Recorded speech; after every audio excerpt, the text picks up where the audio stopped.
passar minha fala, tá ligado? Minha segunda fala que eu falo, que no caso, né? O bagulho é ir direto, tá ligado? O bagulho é bum, bum, bum, bum, bum. Não, Aí no caso a gente vai cortar, entendeu? Que aí que a gente vai fazer? Depois eu falo. Oh, porra. Depois que falar, realmente é uma realidade triste. É.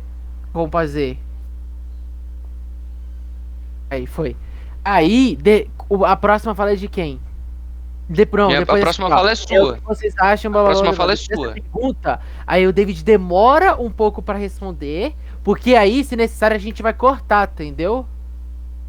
não. Aí essa parte. Tranquilo. Aí depois é a sua primeira fala, aí Vai depois ser é a minha. tipo um. Qual é o nome que lá é? Save Point. Não sei como é o nome que fala, mas acho que é isso aí. Tá, vamos. Checkpoint. Checkpoint, isso.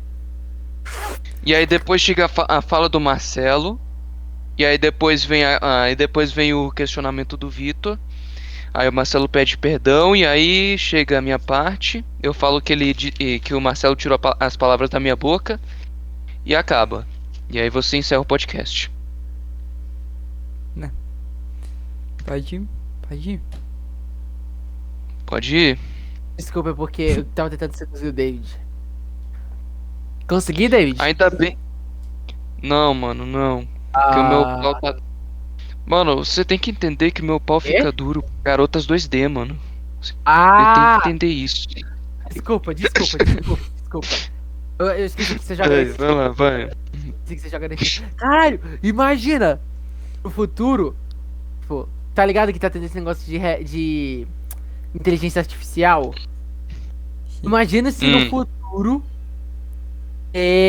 Qual o nome? Uma. Não é fobia, mas é um. Ai, cara, qual é o nome? É uma. Não é tara, sabe? Quando a pessoa. É tipo isso, quando o cara, por exemplo. ma- Fetiche. É, o Sei cara lá, só gosta de robofilia. inteligência artificial, tá ligado? É algo assim, tem fantasia, só consegue se apaixonar, ficar excitado com inteligência artificial, que é um bagulho Robofilia. estranho, velho. Robofilia. Bofilia. Caralho, imagina isso, mané. Ô, mano, bora começar logo, mano. Que Bora, puta que pariu, a gente só pensa em merda, velho. Não, respeito. Eu penso em merda, vocês não. Eu tô de boa aqui. Eu acabei Tá? de falar que eu bato uma pra Cala a garota boca, 2D. David. Cala a boca. Ok? Vai. Pode ir. Agora. Sejam bem-vindos ao Da Vinci Podcast. Passa a vinheta. No podcast de hoje, abordaremos um tema. Peraí, de novo, porque tava muito pequeno aqui o roteiro. Beleza. Eu Certo. não ia conseguir ler, não. Tá. Bem-vindos ao Da Vinci Podcast. Passa a vinheta. No podcast de hoje, abordaremos um tema recente e muito polêmico por conta das ocorrências políticas atuais. Exatamente, falaremos sobre o fenômeno de expressar na área política os interesses de um determinado povo ou grupo, ou seja, a representatividade cultural. Mas como que isso se vincula com a realidade política corrente no país mais falado ultimamente nas redes sociais, justamente do Afeganistão? Para isso, chamamos os especialistas David e Marcelo. Bom dia. Bom dia, bom dia. Primeiramente, queria agradecer por me deixarem participar do podcast, Vitor, pois esse é um tema bem atual e muito presente na sociedade brasileira. Bem, como uma pessoa que estudou 15 anos de Sartre, eu digo que no Afeganistão, os que mais sofrem, ou seja, os xiitas, são os que mais necessitam desse fenômeno, pois eles precisam ter um papel ativo na sociedade afegã, para mostrarem ao povo daquele país e, principalmente, para o mundo, sua insatisfação com o governo mais recente. E infelizmente não vemos isso, pois ouvimos notícias todos os dias de xiitas sendo perseguidos ou sendo fuzilados em rede nacional. Primeiramente, eu queria agradecer ao Vitor que me convidou aqui para participar do podcast. E eu também queria dizer que eu concordo com o que o David falou, pois esse objetivo, né, ele se trata da repressão vindo por parte do governo talibã e sua visão de sociedade proveniente da leitura muito extremista da Sharia. Com meu doutorado em Albert Camus, eu diria que a não aceitação do povo xiita com o cidadão afegão é como a não aceitação do povo árabe com parte dos cidadãos franceses em 1939. E esse fenômeno, né, que Camus se posicionou contra, junto com o povo islâmico. Você tem um ponto. Porém, da maneira que eles tratam o povo xiita, vai mais além do que somente não aceitá-los como cidadãos, mas sim não aceitá-los como seres humanos. Na sua interpretação, é como comparar o Talibã à Alemanha nazista e a comunidade xiita ao povo judeu, infelizmente. Não, verdade, disso daí não dá pra discordar. É realmente uma realidade triste, né? Mas o que vocês acham que seria a solução ideal para a representatividade xiita no Afeganistão? Bem, foi bom você ter feito essa pergunta, pois é o que o mundo inteiro se questiona atualmente.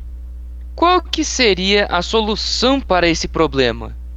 Bem, o que Sartre diria é que a melhor coisa a se fazer é dar liberdade, ou melhor, mais liberdade aos xiitas, pois isso ocasionará em uma visibilidade maior para essa comunidade.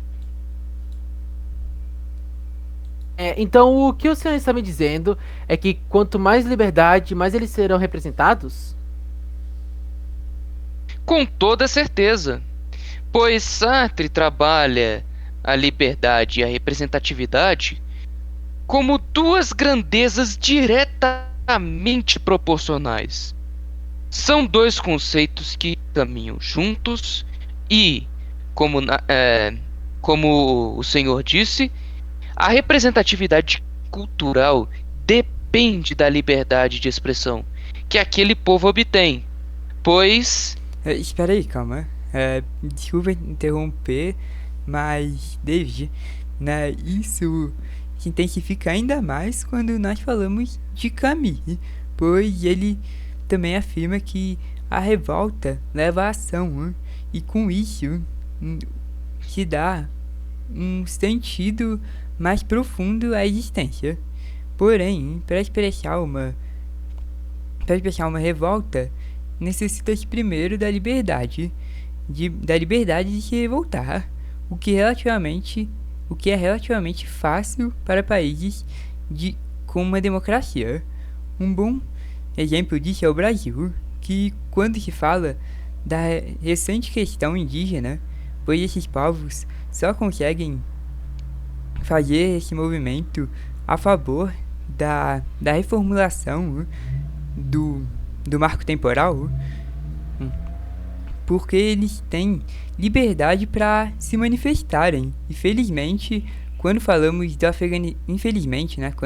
Afeganistão, a situação é completamente diferente. É realmente um ponto muito interessante, mas, por favor, Marcelo, evite interromper na hora que o nosso querido amigo David estiver comentando, por favor. Não, certo, perdão. Bem, David, poderia concluir a sua linha de pensamento, por favor? Então, podemos dizer que o Marcelo falou tudo o que eu tinha para dizer. Foi exatamente o Brasil que eu iria dar de exemplo, junto com a atual questão indígena. Então, o senhor diz que o seu colega presente falou, né? Faz parte de sua linha de raciocínio? Não só faz, como a conclui. Entendi, interessante isso. Bem, infelizmente já estamos chegando ao fim de mais um Da Vinci Podcast, né? Eu queria agradecer novamente a presença do David, quer dizer. Muito obrigado a quem está nos vendo, né? E também agradecer ao Marcelo pelos seus pontos de vista também. E até a próxima semana. Até. E baixa a vinheta. Abaixa a vinheta. E baixa a vinheta. Você sabe que quando eu falava passa a vinheta,